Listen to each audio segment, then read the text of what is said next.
السلام علیکم محترم عزتمنو قدرمنو مسلمانانو ورونو امید لرم چې جوړ او روغ به یاست او د صحت جامې به پر تن باندې محترم رسول الله صلی الله علیه وسلم مبارک فرمایي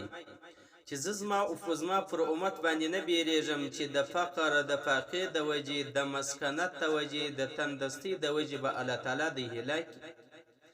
مګر زه د دې د وجې بیریږم چې الله تعالی به پر دې مالونه زیات کړي، الله تعالی به پیسې زیاتې کړي، الله تعالی به جایدادونه زیات کړي، الله تعالی به راحتونه زیات کړي. د دغه راحت د وجې د دغه مالو د زیاتوب د وجې د پیسو د زیاتوب د وجې به او دې په هلاکت باندې ورسېږي. لکه څنګه چې پر مخکې امتو باندې الله تعالی نعمتونه زیات کړلو، پیسې مالونه جایدادونه زیات کړلو، دی د دې مالو د زیاتوب د وجې عشرت باندې اخته سو، د الله تعالی دین جم پاته سو. نو کله چې د الله تعالی و دین ته شا وګرځول، د مالو پر زینت باندې مین او عاشقان سول او هغه طرف ته مخ کړي،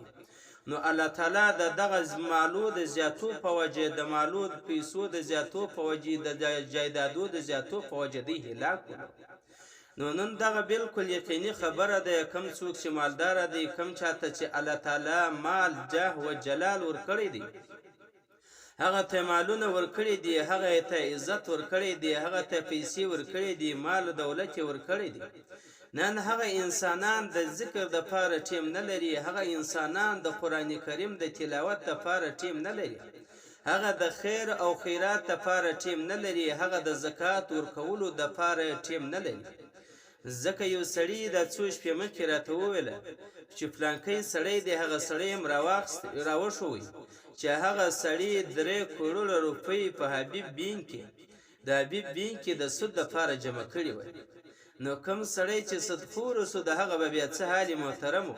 چې 3 کروڑ د سودخورۍ دپاره جمع کوي چې مالونه نور هم زیات. نو دغه سړی به بیا څنګه د الله تعالی اطاعت وکړي، دغه سړی به څنګه د الله تعالی بندګي وکړي،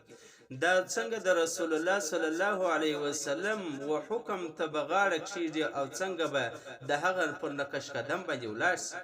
یعنی دغه مالدار کسان اکثره د الله تعالی نه لري او شیطان ته جندي. یعنی دغه انسانان چې کوم مالونه الله ورکړي دي چې په نافرمانی کې صرفوي، دا د شیطان دوستانو ګرځیدل، دا د رحمان دشمنانو ګرځیدل.